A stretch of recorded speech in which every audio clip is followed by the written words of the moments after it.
If you are a regular listener to the Sociology Show, then you could help with the costs of promoting and hosting the podcast. If you can spare even a small amount, then you can donate on the GoFundMe.com website by searching for The Sociology Show. There is no obligation, of course, and all future downloads will continue to be free. A huge thank you to all those that have already donated. Your kind gesture will help to continue keep the show going and growing. Best wishes and keep enjoying the show.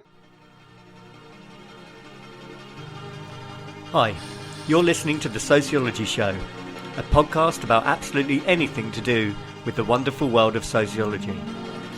Whether you're a teacher, a lecturer, a student, or just taking a passing interest, this podcast will look at a range of issues from social class, ethnicity, gender, sexuality, religion, crime, education, and anything else that sociology has to offer. My name is Matthew Wilkin, and in each episode I will speak to someone working in the field of sociology and let them explain all about their own interests, their research and their experiences.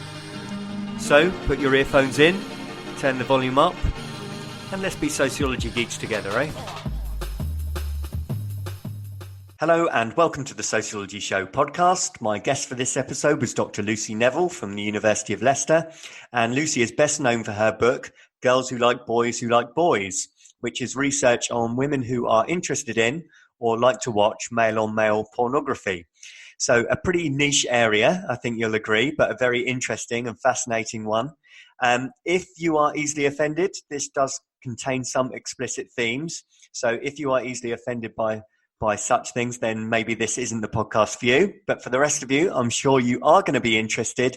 And so without further ado, let's go over to the interview. Hi, thank you very much for taking the time to talk to the podcast. Do you want to start by introducing yourself, please? My name's Lucy Neville, and I'm a lecturer in criminology at the University of Leicester. I guess I've got quite a diverse background. I came up through psychology, and then I did my PhD in forensic psychology, and I'm working in criminology. But I think what I'm talking about today is in my work on women and gay male pornography and erotica is probably based more within sociology, social psych, and media studies. So pretty eclectic. Yeah, pretty eclectic. Did you actually study sociology yourself at A-level? Or? No, I've never studied sociology. It wasn't offered at my school. It was quite a traditional school, so there was never any fun subjects like that. The closest we would get would be history, I guess, which I did do. So no, I mean, I guess I would probably say sociology best describes me because I think it's probably the most catch-all term in terms of the sort of work I do. But I've never actually studied or taught sociology, so I'm not sure I could lay claim to that title, even though I think it's probably the best fit. I was just wondering then, do you consider yourself a criminologist rather than a sociologist or a psychologist? I think, I'd probably talk about myself as a criminologist because that's what I teach in, but I'm quite keen to sort of position the work I did around pornography outside of criminology because that implies that there's something criminal or intrinsically deviant about engaging with that sort of material, and I definitely don't think that's true, or certainly not true in all cases. So I guess I do call myself a criminologist because that's probably feels the most accurate because that's the department I sit in and that's what I teach students in. But what I consider myself to be a kind of, a social psychology magpie. I'm not sure really. And I always ask people what their influences. Which writers or theorists have really influenced your own work? I always kind of struggle with this question. I mean, because there's so much out there and there's so many people in academia who are incredibly smart and there's so many articles and books you read and you're like, wow. But it's quite difficult to pick out, I think, one thinker and be like, this person has had the biggest impact on me. Because, again, having such eclectic taste, I've read so much. So I think for me, the people who've really impacted on me the most have just been academics who've been kind and supportive as opposed to necessarily writing groundbreaking theoretical treatises. So I guess my biggest influence would be Fiona Atwood. She's a media and cultural studies scholar, and she's just somebody who I feel really embodies feminist practice. Like, she really cares about younger female colleagues and about advancing their careers, and not just as ways to make herself look good or promote her work. And I think that's quite rare in academia, to have somebody who's reached professorship and is still that generous with their time and with themselves. So those are the people who really inspire me, I guess. But trying to pick out just one theorist whose intellectual work has inspired me is too hard. There's just so many super clever and interesting people in the academy that, I really struggle with it. And you already briefly mentioned your own work, which we're going to go on to in a moment, but you're covering quite a niche area. So I wondered if there was any other researchers who are kind of similar in the field to what you look at? Yeah, I mean, I think what was really interesting when I was doing some of the original background reading for the book is that it's so much work that I guess could broadly be classed as sexology, but it comes from such a broad range of disciplines. So you've got a lot of people doing quite pioneering work that really looks at the physiology, I guess, of sexual response, particularly in the States, people like Meredith Tivers and Michael Bailey, who I know has got a bit of a bashing in the news recently for publishing a study that said bisexual men actually do exist. And everyone was like, yeah, tell me something I don't know. Yeah. So I guess some of that can seem quite simplistic to people who are more interested in the kind of cultural and sociology aspects of sex and behaviour around sex. But I don't think that's a reason to discount that work, because there's some really interesting stuff going on there that I think a lot of social scientists don't necessarily engage with that work because they see that as being more based around psychology and physiological responses. And then there's all this work happening in media and cultural studies, which again I think happens in silos, especially work around fandom and erotic writing in fandom. It doesn't really get picked up then by people who are looking at sex from the perspective of being sociology or social psychology. So I think there's all this great work going on, but there hasn't always been many attempts to pull it all together across the disciplines, which I felt was a bit of a gap in the field. Yeah. So let's go on to your book then. So I saw the title on Twitter, and it was one of those titles where I had to look at and reread a couple of times to get my head around what it was actually saying. So the book's called Girls Who Like Boys Who Like Boys. Yes, an homage to Blur, obviously. Yeah. So as I said, it was one of those where I was like, right, let me get my head around this.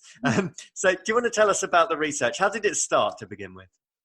Well, obviously, it's a bit outside my general field. So I look a lot at sex work and violence towards sex workers and kind of legal regulation of sex work and how that can contribute towards risk and violence in sex workers' lives. And I also do quite a lot of work around domestic violence and domestic homicide. So all quite depressing. So in a way, kind of looking at some of the positive ways that people can engage with sex was a bit of light relief from all the doom and gloom and horror stories that I encounter in a lot of my work that I guess is more criminological in focus. Because it does wear you down a bit when you're just looking at all the horrible ways people sexually exploit each other and enact violence against each other within that realm.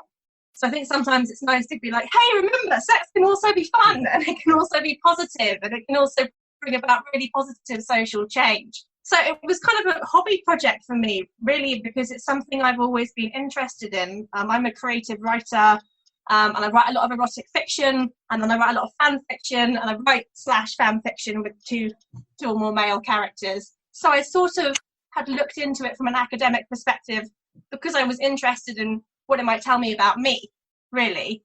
And then I kind of thought, there hasn't been much work recently that's really looked at this as a phenomena. So there's a lot of work that looks at slash fiction, but it doesn't really look at whether women who are involved in slash fandom also are interested in male on male pornography more generally, or also interested in other kinds of cultural products that look at any kind of queer sex more generally. It sort of acts like this is just, there's a group of women who are into sex between the Winchester twins from Supernatural, and that's their only interest. They're not interested in watching gay male pornography on their screens or anything. And I thought, well, is that really true? So that's kind of why I got into doing this piece of work, because I just felt when I was sort of researching it out of interest, there was a bit of a gap there and nobody really looked at the issue in a kind of broad way. They'd all come at it from quite specific angles. Yeah, because, obviously, if we look historically, the idea that heterosexual men would watch lesbian pornography has been around there, and it's massively in the media, It's probably over-sexualized, if anything, but not the other way around. So so I think it's still, I think there's more awareness around it, but certainly I would say for a lot of Joe Blogs public, they're like, what? That's a thing? That's so weird. Whereas you're right, nobody questions that heterosexual men in particular would be interested in watching lesbian, I'm doing air quotes here, because obviously it's really lesbian porn, but lesbian porn. Or faux lesbian porn, maybe, yeah. Yeah. So-called lesbian. Let's call it girl on girl, yeah. Although interestingly, I mean, I guess you could say it would be quite self-evident, but there's also very little work that's looked at why girl-on-girl porn is so popular amongst men. And obviously it's quite easy to say, oh, well, men are just like, yay, tits, great, more tits, even better. Or it's some sort of self-insertion. But no one's actually asked about it. It's just assumed that that must be something which is predominantly going to be based in objectifying women and be like vaguely misogynistic or quite appropriative. And it could very well be that. I'm not saying it's not. But I also feel that men in that situation are given the opportunity to perhaps express queer desire. Like, it could be that some guys like it because they genuinely like looking at other kinds of sexuality and exploring other kinds of sexuality and exploring other kinds of sexual identity. But there's just this assumption that men like it because they're, you know, sexist horn dogs, and we don't need to investigate it further, which I feel is a bit missing a trick slightly. I mean, I'll probably be totally wrong, and that is the only reason they like it. But I just feel in a lot of science around sex, there's lots of assumptions made, and then nobody ever actually does the work because people just assume they already know. And I think that's a bit dangerous. As an academic, I always think, you know, never assume you know anything. Yeah. Go out into the world and find out. So for clarification, are you talking about heterosexual women watching gay male porn, or is it any females watching?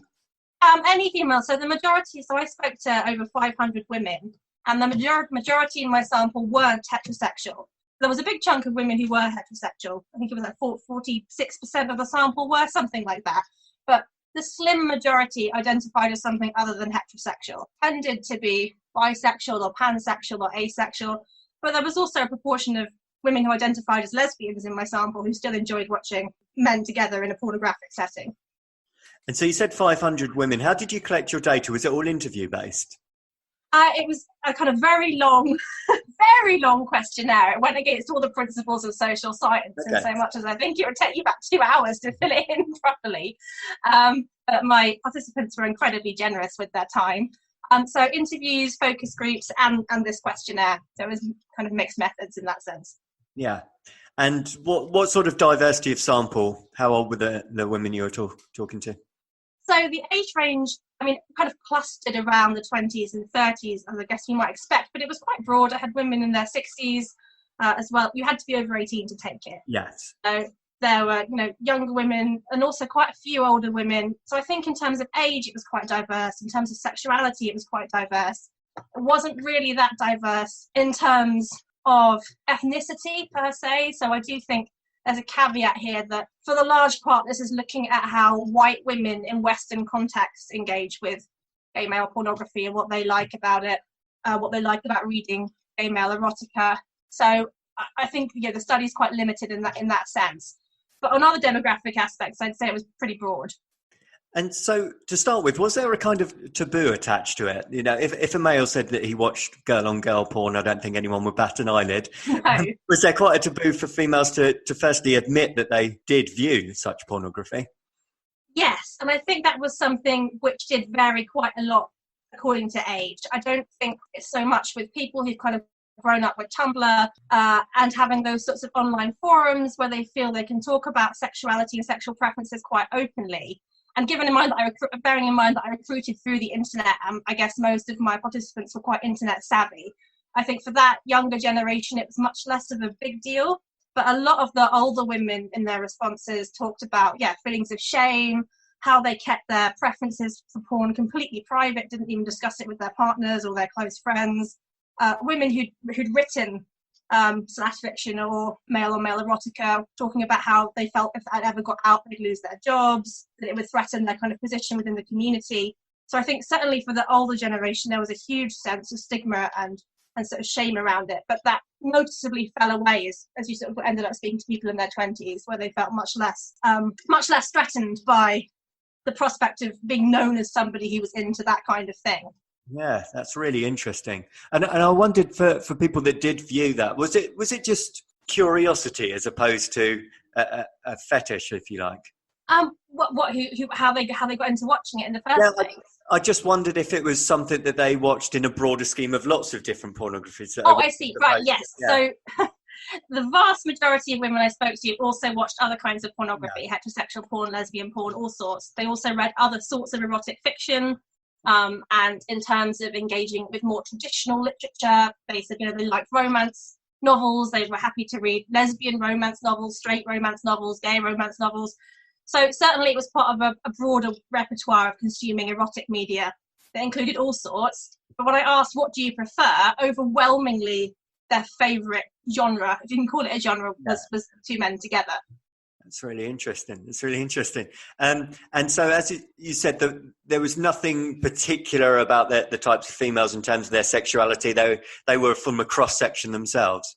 Yes. I mean, I guess you could say that, I imagine more than 46% of the general population identifies as heterosexual. So there was an over-representation of women who had, I guess, more diverse sexualities. But for me, that made perfect sense, especially when I analysed some of their responses, because a lot of them spoke about how, by uncovering that they had an interest in pornography featuring people who presumably had a different sexual orientation to them, it made them think much more deeply about their own sexuality and whether or not it was really that targeted or whether it was quite fluid and situational dependent. So when I kind of dug down, there were quite a few women who said, I've put here that I'm bisexual, but I guess technically I'm heterosexual in so much as I've only had a relationship with a man, but I would never say I'm only sexually interested in men, because maybe I could meet the right woman and I would feel sexual attraction there. I watch lesbian porn and I find it sexy. So I'm not saying I would never be attracted to somebody in a woman's body. And I think some of them then struggled with how to label themselves, because they were like, is it politically disingenuous to call myself bisexual if I've only had heterosexual relationships? And I can't really answer that question, but I think it's quite interesting how that was something that a lot of them had sort of thought about quite deeply. Yeah, because the perception from the outside is that the girl-on-girl material is made for a wide market, whereas male-on-male is made for gay men. But obviously I'm naive to that. I did not know that. I think a lot of people who produce and market gay porn are well aware that women can constitute quite a sizable portion of that audience. So if we look at the Cocky Boys, who are quite a famous gay porn troupe from North America, they're well aware that a lot of women watch their stuff, and they kind of have marketing bits on their website aimed at women, and all the performers who do a lot of social media and kind of front-facing, talking to camera, talk about how much they value their female fans. So I think there is awareness from within certain sectors of the industry that that's a viable commercial market and therefore should be tapped and catered to. So I don't think it's that everybody who makes gay male porn has no awareness at all that women might be into it. I mean, the fact that you've got the Pornhub stats coming out year on year on year on year saying roughly between 30 and 40% women of people who go to the gay porn element of the site are women. I think the porn industry then is like, hey, this is a viable secondary market and we're going to try and cater to it. That's interesting, isn't it? Because the gay section, if you like, of something like that of the website is often a subsection as opposed to the main part.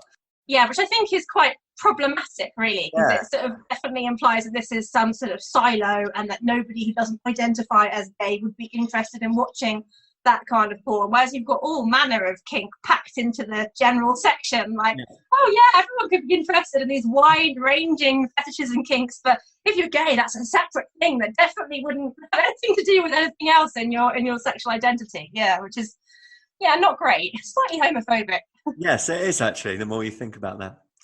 Thank you, Lucy. That's going to be the end of part one. In part two, we'll talk a little bit more about your research. Hi, welcome back to part two of the Sociology Show. I'm talking to Dr. Lucy Neville from University of Leicester. Lucy, do you mind telling us a bit more about the participants that took part in your study? Yeah, so initially it was quite difficult for me to recruit people to take part, I think because there'd been a lot of work from various disciplinary approaches looking at women who were interested in gay male erotica and gay male pornography historically that had adopted quite a paternalistic or patronising approach, or had tended to view women who were into this kind of thing as being weird or sexually deviant or freakish in some way. And particularly there were a couple of sort of landmark studies that said, these must be fat, desperate women who just can't get laid, and that's why they fantasize about Kirk and Spock getting it on. And really very dismissive. So a lot of participants were like, I just don't want to be involved in academic studies because I think they're incredibly problematic. So I reached out to a lot of people who knew me from my writing and who I knew from fandom and said, could you vouch for me? Could you post my call for participants. And then I ended up on the call for participants linking to my own stories to sort of show, I guess, that I had some in-group credibility with my participants, which was quite difficult because I had always tended to keep those two parts of who I am, me, the kind of academic and educator, and me, the erotic writer, separate, because you never really know how your students or the parents of your students will react to knowing something like that about someone who's teaching their children. I felt that was really the only way that I was going to be able to, one, recruit effectively, but also, I was asking my participants to be really open and honest with me about something which is quite personal, and it felt only appropriate that I shared some personal things about me in turn. And that worked really well. Yeah. And I recruited on Reddit. Reddit was actually really good because there's a thread for everything on Reddit, isn't there? So there's threads for women who are into gay male porn, and I was like, brilliant, right, going to join that Reddit forum.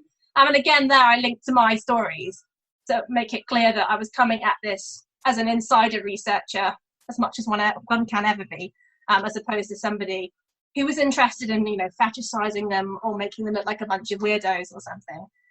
So that was really helpful in terms of recruiting, but I still do get some anxiety around it. My biggest fear is always that I'm going to walk into a lecture theatre one day and the students will have one of my stories up on the screen, like 3-foot letters of some graphic description of rimming, and I'm like, oh my god, no, ground swallow me. So yeah. It's really intriguing as to why it's so taboo that way round. Yeah. It's interesting what you say. Is there a kind of snowball effect that once someone admits it, it then opens up other people saying, oh yeah, I'm intrigued or interested in that as well? Yeah, I think the Daily Mail, it was first published and ran a piece about it, and I was like, oh. So I was like, I'm just not going to look at the below the line comments because they're just going to be abuse. Some of my mates reached out and they were like, oh Lucy, some of them are like comedy gold. You have to look at them. And it was quite interesting because obviously there was a bunch of people being like, oh, what's this professor studying this weird topic? Like, I hope this wasn't funded by my taxpayers' money. This is terrible. But there was a lot of women who were like, this isn't unusual. I like this. Lots of my friends like this. And every time you would often get, you can never know, but I would presume from their username, a male person posting, this isn't a real thing. This doesn't happen. You'd get a female poster being like, yeah, it does. I'm into it. So I think there definitely is. Yeah, I think once you start talking about this, actually it becomes, perhaps people are surprised by how prevalent it is. And I also felt that for women who were like, oh, that's not something I'd ever considered before, that's interesting. Maybe I'll look into it and see if that is something I like. Because, I enjoyed Brokeback Mountain or something like that. Yeah. Do you mind telling us a little bit more about the research and the participants then? Because that's intriguing. Once there was an admittance and an opening up, what else did you find? I think so. I found it quite, there was a sort of subset of participants who really spoke about how this was a key part of them discovering more about who they were in terms of their own sexuality, and what sort of talking about it as like a light bulb moment. So people talking about Brokeback, which obviously came out quite a while ago now, but sort of saying they're in the cinema and they saw the love scene between Jake Gyllenhaal and Heath Ledger's characters, and they were like, oh my god, this is what I like. And I thought it was quite interesting when I looked back through some of the early kind of literature that looked at studies of gay men in the 70s and 80s, interviewing gay men who often spoke similarly, saying, they didn't necessarily realise that they were into men. They just, that's it, that's what I like, that's who I am. That same kind of moment when they first saw like a gay kiss on screen and felt like acknowledged and seen.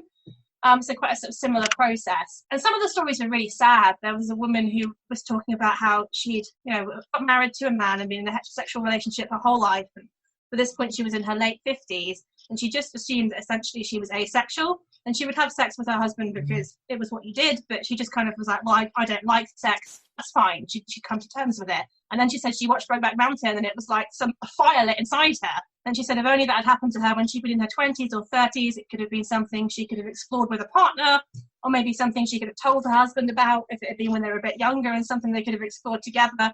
But at that point, she felt it was too late for her, and that was that. And it was just really heartbreaking. I was like, oh, God, that's really sad. Yeah. Is there a specific market for gay pornography made for women to view, if that makes sense? So, a lot of women, when I asked them what do you like about gay male visual pornography in particular, would start off by telling me all the things they didn't like about straight porn. Right. They would be like, I don't believe the women have orgasms in it. I don't believe their pleasure is authentic. I feel uncomfortable watching it as a feminist because I feel I'm then being complicit in an industry which is exploitative. And there, especially women who were into sort of kink, they were like, if I'm watching a BDSM scene and the dom is a man and the sub is a woman, I'm like, gender politics, I don't know. Whereas I said, if they're watching two men together or two women together doing pretty hardcore BDSM stuff, they were like, oh, well, this is fine because this is about two people negotiating power without that kind of added subtext of gender politics and women being subjugated by men. So I think in terms then of thinking about whether or not there's a specific market, a lot of women said, you know, I quite like the rawness of gay porn, and I like porn generally that's quite, you know, that can be quite aggressive, but when that happens in heterosexual porn, it's so gendered lines, it makes me feel politically uncomfortable, whereas in gay porn, I quite like it. So I just think the risk, I wonder if there's a risk here that if you made porn specifically for women, it would go down the route that quite often any erotic content for women goes down, which is it becomes more vanilla. Like there's an assumption that women all like soft lighting and petals and candles, and some women do like that. But a lot of women were like, well, I also like gay porn because it doesn't pull its punches. But at the same time, I don't really think anybody's getting exploited here or doing anything one seems really up for it. So quite literally, they would talk about how your erections and ejaculation are really obvious indicators of some kind of sexual pleasure. Whereas when they're watching women on screen, they're like, well, how do I know she's had an orgasm? I just don't know. So I just wonder what that would look like. I mean, I'm not saying there's not a market for it, but I would think they'd have to be quite canny about what you thought it was then that women wanted, that they weren't getting through porn that was ostensibly made for a male viewer. That's quite interesting then. So did a lot of women find their way into watching gay porn because of their objection towards heterosexual porn? So, I mean, I'm not sure that's necessarily, not many of them spoke about that's what led them to it. I think a lot of them kind of stumbled across it by chance or encountered it just generally when they were perusing porn sites or looking at fan fiction. But a lot of them said over time, that's what cemented their preference. They would go and watch heterosexual porn, having watched either kind of two men together or two women together, both male pornography, and they would watch like into scene. And women also would sort of say, you know, that female porn actresses often have a specific body type, which they felt was unattainable for them. So I think, you know, it's also good that there are more indie porn outlets and kind of queer porn outlets and porn producers who are looking at, you know, putting people up on the screen who don't necessarily have that sort of perfect figure and perfect makeup and perfect hair. So there's other ways that I guess normal people might feel represented in pornography. But I think the kind of overwhelming feeling was that the body types you saw in mainstream traditional heterosexual porn were unobtainable, whereas gay porn explores different sorts of body types because there's those sort of kinks within the gay community. You know, you're an otter or you're a bear or you're a twink. And lots of different body types and looks were catered for. And women found that quite refreshing too, that it wasn't just one kind of man always being shown on the screen. Potentially a strange question then. Is there a bit of hypocrisy there? Because making the assumption that there's no exploitation or objectification in gay porn, which there is in straight, I would say that there probably is. Sure, yes, yeah, and definitely. And I sort of looked into this when I was writing about it, because I think, yeah, I mean, obviously there's the whole gay for pay issue, and definitely there's exploitation that happens in gay porn industry. And in fact, you have a lot of actors who identify as heterosexual, right, who go in and film gay scenes and talk about how they're not necessarily super comfortable with it, but it's a way to make money and get kind of publicity, particularly because you don't get many heterosexual male porn stars. The women are nearly always the stars. They're the kind of big household names, whereas in gay porn, if you're a male actor, you can make a bigger name for yourself because you can be the star. So certainly that all happens. And, you know, if you read behind the scenes stuff about the porn industry, there's a lot of work generally about, you know, the use and abuse of Viagra and things like that, and, you know, and physical damage that can happen if you're taking part in those kinds of scenes for a long time. So certainly, yeah, I'm not saying, oh, the gay porn scene is this great utopia full of light, happy gay men having happy gay sex, and it's all wonderful. And I don't think the participants necessarily thought that either. They just felt it was easier to sort of suspend their disbelief in terms of being worried about those sorts of issues. Yeah. Whereas I think they kind of felt in straight scenes that just wasn't really possible in the same way. It was just too intrusive. I think they kind of felt that because there's a general perception that men like sex and men are always up for sex. And I know that's not true, and I think my participants know that's not true. Because that's a general perception, if a guy, you say, I'm a porn star, other guys are like, mate, best job in the world. So there's not that kind of social stigma attached to it. Whereas, if a woman, you say, I'm a porn star, people are like, oh, were you abused as a child? What happened to you? But they still felt that men who go into porn perhaps have more choice over going into that. They're not being sort of forced into it through the same sorts of financial pressures, and they don't face the same kind of social stigma. So I'm not saying that is categorically true. Like, you're right, that also could be quite problematic. But certainly that seemed to be how it felt for my participants. That it was just easier for them to enjoy the fantasy when they were watching that kind of porn. Yeah. And I just wondered, since you've started conducting the research, maybe this could be the final question. Do you think there's gradually a growing acceptance that this is what many women do look at? Is it becoming less taboo, I guess? Yeah, I don't know. You never, I was just saying, I think so. And I think definitely part of that, I speak quite a lot at the end of the book about the importance of the internet, in democratizing porn. So when you're asking me about scholars, there's been some great work. Brian McNair's done some work around this, looking at how it's really opened porn up to people who necessarily wouldn't be the traditional clients for porn. So, back in the 70s, when you had to go to a dirty video shop, it was very hard for women to access porn simply because that wasn't a place where women felt welcome, or where it would be considered appropriate for a woman to be. Whereas now you just, type some keys in your computer and there it is. So I think that has lessened some of the stigma, and that ease of availability has really helped with that. But at the same time, I would say, in the past 2, 3, 4 years, we've seen such a clampdown on the freedom to express sort of sexual elements on media platforms like Tumblr, banning not suitable for work content, pulling all the porn blogs it used to have there, which was, a massive community. And then a lot of other social media sites, because they're clamping down on sex workers advertising their services on the site, just kind of pulling a lot of pornographic content. So I feel there's been that constriction of sort of online sexual freedom recently. So I don't know what effect that might have. It's difficult to say.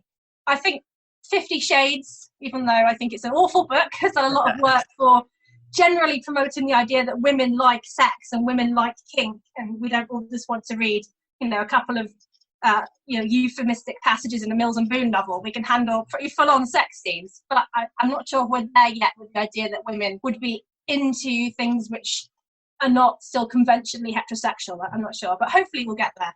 Yeah, it's just interesting that it would still be viewed as kind of a fetish or a kink as opposed to mainstream. Yeah. No, and I think yeah, certainly would be viewed that way, but I don't think it's that uncommon, especially amongst younger people who have had that sort of unfettered access to porn and sex on the internet. Yeah. Thank you, Lucy. Do you mind just telling the listeners where they can read the book, where they can get the book, and also find out more about you? Oh, sure. Yeah. So there's more about me, I guess, on the University of Leicester website. If you look for my name, Lucy Neville. I'm on Twitter at @blue_stocking. And in terms of the book, Girls Who Like Boys Who Like Boys, it's available in Waterstones. So I've arrived. Wow. It's available on all online booksellers. So I think it's relatively easy to get hold of, but it's no longer and when it first came out, obviously it was an eye-wateringly horrific price, like most academic books are, but it's now a bit more manageable. I think it's about 20 quid now, which is still a lot for a book. Or you can contact me and I can help you out if there's anything that you're particularly interested in reading. Brilliant. Thank you so much for your time today, Lucy. I really appreciate it. Thank you. If you are a regular listener to The Sociology Show, then you could help with the costs of promoting and hosting the podcast. If you can spare even a small amount, then you can donate on the GoFundMe.com website by searching for The Sociology Show. There is no obligation, of course, and all future downloads will continue to be free. A huge thank you to all those that have already donated. Your kind gesture will help to keep the show going and growing. Best wishes and keep enjoying the show. Thank you for taking the time to listen to the podcast. If you would like to contact the show or be interviewed, then please email thesociologyshowpodcast@gmail.com.